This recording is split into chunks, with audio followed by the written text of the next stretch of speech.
This is Meet the Problem Solvers. I am the host, Judy Perlman, and I'm really excited today to be joined with two great guests, Deputy Superintendent Rob Lowe from the Cambridge Police Department, Judge Roanne Sragow, who is the first Justice of the Cambridge District Court. You'll see me looking over here for a couple of my crib notes because we have an important and kind of dense show tonight to take people through.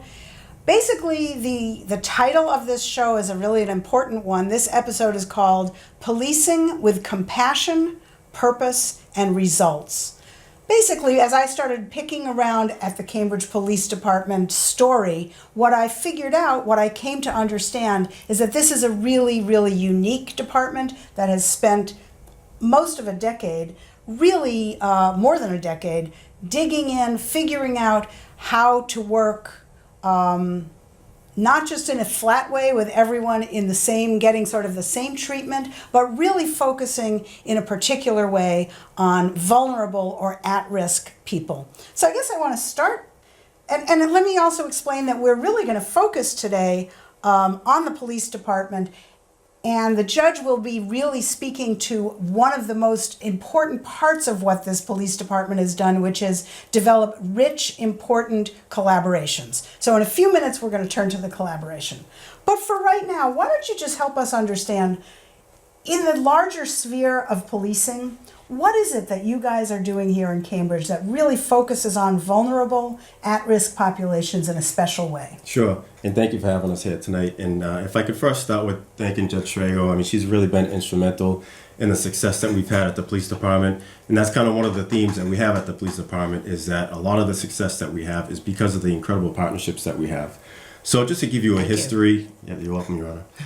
So if I could just give you some history, Sure. About 10 years ago, our police commissioner then, Commissioner Haas, identified that there was a better way on how we as police officers could respond to calls for service involving juveniles that were involved in criminal activity.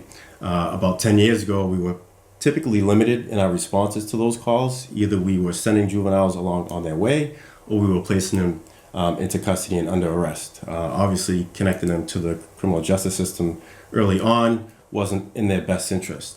And so that's how this Safety Net Collaborative was born with our central partners in the city of Cambridge over at Human Services, the Cambridge Health Alliance, and the Cambridge Public Schools, as well as the police department. And what ended up happening is we found out that once we identified at-risk juveniles, that we were able to provide wraparound services to not only the at-risk juvenile, but to the juvenile's family as well. Oh, that's great. Give me 1 second, Rob, for me to just get us. We will be talking about the Cambridge Homeless Court in a couple of minutes. Rob has a great slide. Let's see if we can get to it. Let's see how we do this. There we go. What he was talking about was the safety net approach, which is a wraparound model. And now that you have the graphic up, you want to just go through again who those key partners are? Sure. So there are a lot of partners, but our essential partners, obviously the police department, along with the Cambridge Public School System, Cambridge Health Alliance, as well as the Cambridge Youth Centers. And really what we found is when we base this model on a prevention, intervention, and diversion program, we were really, really successful to the point where we have been able to reduce juvenile arrest in the city of Cambridge over the past 10 years by 70%. 70%. Okay, now here's that impressive statistic. So what Deputy Lowe just said was that through this wraparound approach, arrests of juveniles in the city have dropped by 70%. And you can see it right here. That's a very dramatic reduction. Has the youth population changed? Are there more kids or fewer kids? Do we know if that's at all due to a change in the size of the population? Not necessarily. Not really? I Okay. think what's happened is as the Safety Net Collaborative has evolved over the 10 years, we've just been able to be really successful in the program. And so what we've done at the Cambridge Police Department is we really have used the successful model in working with all of our vulnerable populations. And so that includes our homeless at-risk individuals as well. So what happened was you kind of set out, created this multidisciplinary approach with youth, and then the police, yourselves, Correct. said, we're onto something here, we're making a real difference. Who else who else is in need, who else is vulnerable, that we can bring that same, what was it again? Prevention, tell us again So what the model those is strategies based, are? sure. Yeah. The model is based on prevention, intervention, and diversion. What we found is the more energy and resources that we put on the prevention piece, the less diversion that we have to do. And I could say one of the things that we've been very fortunate in is when Commissioner Bard, who's our current commissioner, came in 2017, he realized how successful these programs are and he enhanced it. And one of the major additions that we've had to our police department is our clinical support unit, which means we have a full-time child psychologist as well as 2 full-time licensed and independent clinical social workers. On the police department roster? Correct. Wow. That just has to distinguish this department from most others, that real focus. And I loved what you said about the more resources you put towards prevention, the fewer things you have to do down the road. We call this going upstream. Correct. So you try to do that. I think this is really cool. I think we have a cheerleader here. As you said, you went from kind of the focus on youth, and then you said who else is being ill-served in this kind of black and white, either you're sent on your way or you're incarcerated. Correct. And you're down that criminal justice road. And so you thought at that point about working on behalf of homeless people. Correct. And so you reached out to, okay, I'm going to let you guys figure out how to tell your story here. Okay, well, I'll jump in right here now. And you hit the nail on the head, Judy, when you said that the Cambridge Police has been so amazingly creative in dealing with these problems. Cambridge has a vast population of people from different walks of life and has a very, very large homeless population.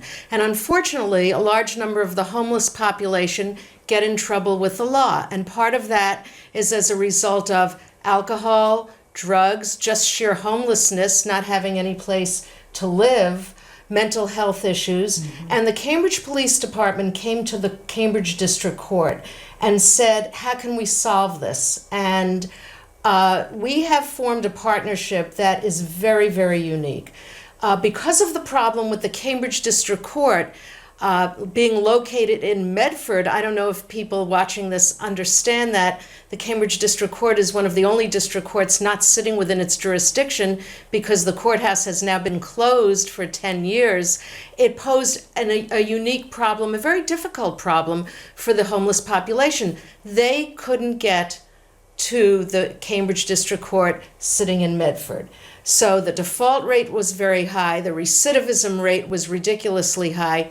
How are we going to deal with this? So the Cambridge police actually came to the court and contacted the district attorney, Marion Ryan, who played a very large part in this, because you have to have the cooperation of all the parties. Right. The district attorney, the defense attorneys, the court, the police department. As you mentioned, the Cambridge Police Department trains their officers. I'd like the public to know this because this is unique. Trains their officers to work with the mentally ill, the homeless, the drug addicted, the alcoholics, to deal with them in a very sensitive and compassionate way. It doesn't mean that we are social workers. It means that we want to reduce the recidivism rate, and to do that, we have to attack the core problems. So what we did is we set up 2 specialty sessions. A homeless session that's located in Harvard Square at the First Parish Church. It was originally at the Salvation Army, so that these defendants who are located there and have no means of transportation, we would go to them and bring our court to the homeless population. This we did with the cooperation of the police department and, as I said, the district attorney and the defense bar. But what makes it unique is that we brought in treatment providers, we brought in social workers, we brought in physicians, we brought in specialists that deal with alcoholism and substance abuse. We brought in registered nurses, social workers, people from the Cambridge Housing Authority to actually interview these individuals at the homeless session or the mental health session and try to get them on the list for housing. We deal with each defendant individually so that we can look at what is their problem, how can we help them, how can we solve solve their criminal case so that they don't reoffend. And that's what we do. We are problem solvers, and the court deals with this to solve their problem and to reduce the recidivism rate, which we have been anecdotally very successful in doing. That's amazing. So we went just to, again, compassion, purpose, and results. And when we first talked about this, I was like, so why did you do this? What is it that is changed? And you said it's about, we're focused on recidivism, trying to bring down recidivism. And I think both of you said, and we're trying to get people on a path to greater stability, greater well-being. And that's what I think you guys have achieved, is they come into a courtroom, and you explained, I didn't know this, but in order to be a courtroom, you have to have a flag, a U.S. flag and a state flag. Yes, yes. And after that, you can be a little more generative. This could be a courtroom if we had the flags here, right. yes. But instead of it being an intimidating thing or something that they had a hard time getting to, it's kind of a welcoming environment. So people coming in are not feeling necessarily scared and freaked out. They know you. Right. They may know officers with whom they've had, ongoing relationships. Right. And the other thing that you told me about was that these people have long meetings, like complex case-by-case meetings before the court session opens. So they've actually sort of evaluated and assessed options for each person who's going to appear. That's right. Why don't you talk a little bit about that? Yes. So as I said, first, before the actual court session, we have what we call a staffing, and we look at each case individually and we discuss what that defendant's particular problem is. Now, we do that with the defendant's attorney who is there and the district attorney. And for instance, if the person needs drug rehabilitation, that could be part of the disposition. Put that person on probation and have them attend a rehab a rehab class or an AA or something like that to help their problem. So again, it's not that we're social workers, we're crafting a disposition that helps them solve their each individual problem. And as I started to say, this is very unique. Most court sessions around the country don't operate this way. It's a collaborative effort. Most of what we do is done by consensus. Yeah. The police will agree to it, the district attorney will agree to it, and the defense attorney will agree to it. And the court session itself is a little less formal than a regular court session in a courtroom in that I bring each defendant up to the bench and I talk to them. Mm-hmm. And they know me, and I know I ask them how their week was. Have they been complying? If they haven't been complying, why haven't they been complying? And we try to help them along. And again, these are for cases that are mostly misdemeanors. Right. These are not, crimes of violence, so the public doesn't have to worry about that. Right. These are mostly misdemeanors. But Right. again, these are crimes that are affecting the business people in Central Square or Harvard Square and the general public. So we want to eliminate the nuisance crimes and help these people. Yeah. Okay, so let me just say this is a fascinating topic. I'm Judy Perlman. This is Meet the Problem Solvers. Deputy Superintendent Rob Lowe. I have been stumbling over his title, and he keeps telling me I can just call him Deputy Lowe. Deputy Lowe and Judge Sragow, who have co-created over 4 or 5 years now, 3, 4, 5 years, this homeless court. There's another session of it which is also focused on people with mental health challenges. I think we have a feeling of it in sort of a system level. I wonder if you guys would actually walk us through one client's story. And I think what I'm hoping to help shine a light on is what distinguishes what happens to vulnerable clients in this environment and how that client might have fared in a different environment. So I'll let Judge Sragow tell you this story, but before she does, I just want to stress that the incredible work that the men and women of the Cambridge Police Department do on a daily basis sometimes go unnoticed. And the men and women of the Cambridge Police Department, they do it daily. And so I can't thank them enough for the work that they do, but this is just one example of that. But wait a second. Can I just stick with you for a second? Can you give me like 2 concrete examples of what you think a Cambridge police officer does that distinguishes Cambridge from another community? So just the simple fact that our officers are out in the community and they know these populations on a first name basis. If you go to Judge Sragow's sessions, they're on a first name basis. And when you're talking about at-risk juveniles, they know the juvenile. I'll give you a great example. I go to a lot of community events, and one of the things that I like to do is talk to the kids that are at these events. And I have yet to met one of our young people in this community that does not know their youth resource officer by their first name. Wow. And the connection is invaluable. So you guys are not sitting in your cars. You're not. Well, we sit in our cars You sometimes, sit in too. your cars, but you're also out there But and really- really engaging with folks. Correct. Yeah. Okay. Good. And that is very, very impressive, I have to say, because Yeah. I've observed it firsthand. And a lot of times in the court, and I'll tell very quickly a story, when we have a defendant that doesn't show up, the police will say to me, Judge, please don't issue a default warrant. We'll go tell them. We'll remind them that they have to be in court. We know where they are, Wow. and we'll do that. And that's unheard of in a court That's system. amazing. It is amazing. Yeah, that's beautiful. But the story you wanted me to talk about is really a story about the miracle that the Cambridge Police Department played in this instance. So there was a young woman in our mental health session. She was also homeless, who had severe mental health problems. And one day in court, she told me that she wasn't going to see me anymore. She was saying goodbye to me. She was leaving because her fiance had given her a plane ticket to Arizona. To make a very long story short, she did not show up at the next court hearing. Every bell went off, every red flag was raised. I contacted the Cambridge police. They were actually there at the time, so I didn't have to contact them. The Cambridge police went to work, and how they did it is nothing short of miraculous. What they did is they found out that she was indeed on a plane to Arizona. They very quickly contacted the authorities there, contacted Homeland Security. In such a short time, by the time she landed, the police were there, Homeland Security was there, and the individual who had given her the ticket was there, an individual who had a lengthy record in Massachusetts for sex trafficking. wow. So it was very, very clear what the intent was here. And the Cambridge police were able to bring her back to Massachusetts, get her services. I saw her in court last week, and she was doing so incredibly well that it almost brought tears to everybody's eyes, That's everyone in amazing. the courtroom. Yeah. And the Cambridge police went above and beyond and worked around the clock to bring this woman back and basically saved her life. Because had they not done it, we would never have seen her again.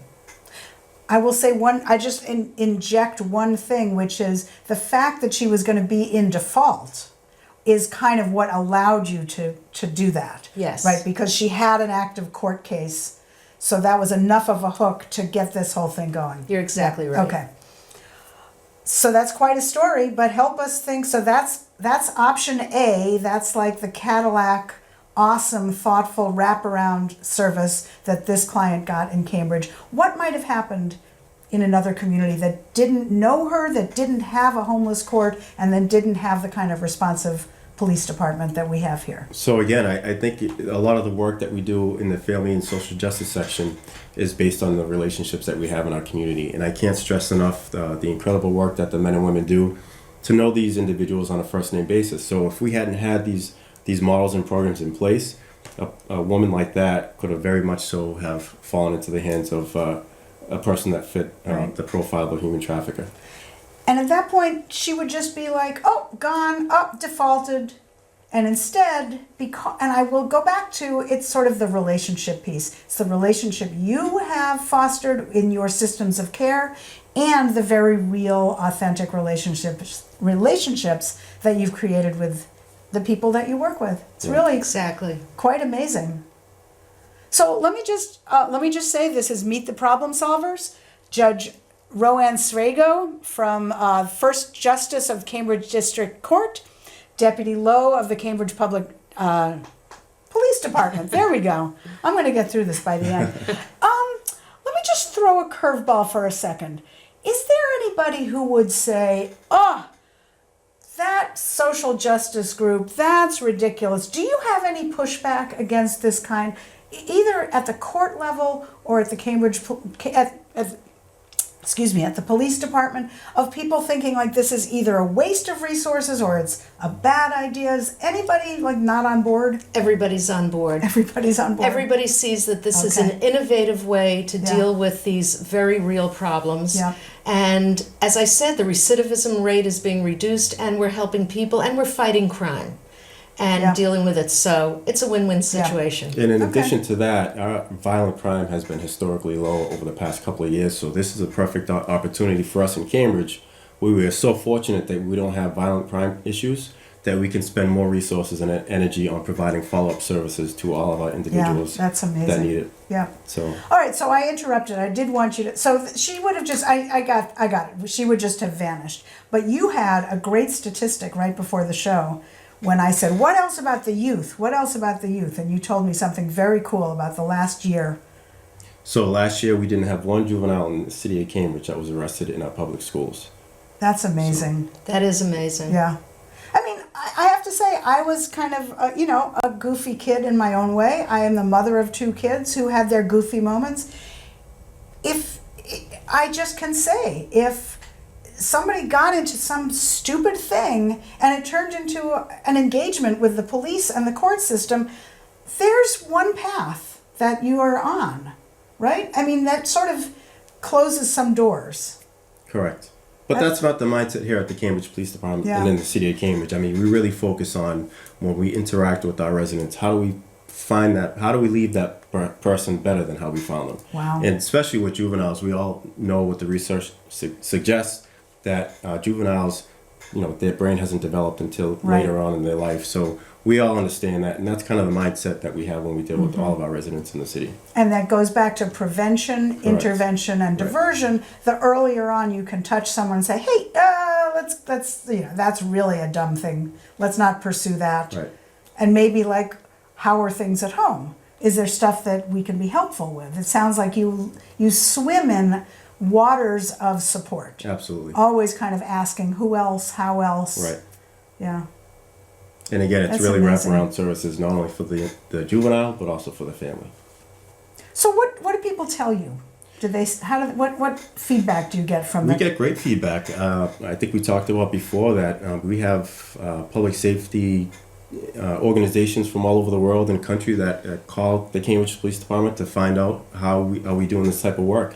One of the projects that we're in the process of completing is creating a template of the safety net model so other jurisdictions can use it. Wow, that's great. And so are you actually out training, or just kind of you just speak to the model? We speak to the model, and it's an awareness campaign in addition to, what are the bare minimums that a jurisdiction needs to have this model. One of the challenges that a lot of communities face is they're not as fortunate as the Cambridge Police Department, where we get a lot of financial resources from City Hall.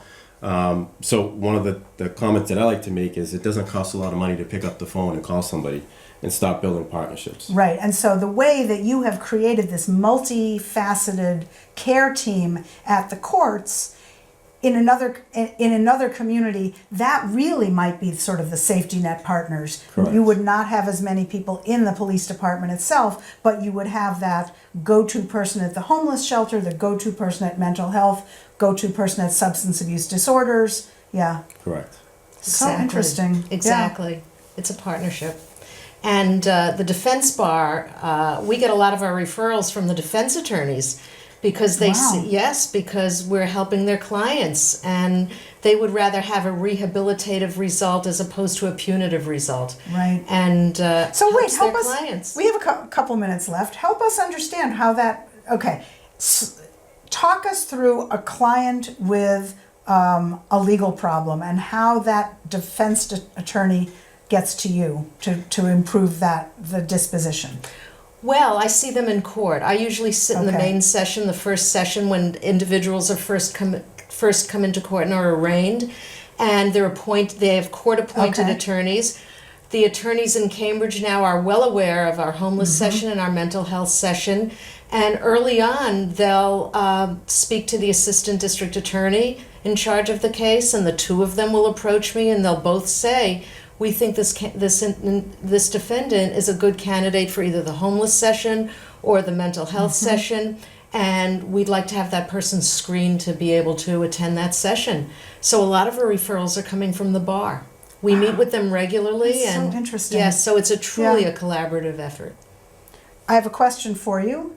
I also work in systems of care, and I know sometimes it's very difficult to share client records and their confidentiality barriers and stuff like that. How have you managed, do you manage to overcome those barriers? So what we do is we get release of information. You get releases, That's okay. how Yes, thank you. I Correct. will sign this off, and now all of you can to discuss it. discuss it. Got it, uh-huh. And a defendant, these sessions are voluntary. Nobody is forced to sign a release because there are strict privacy rules.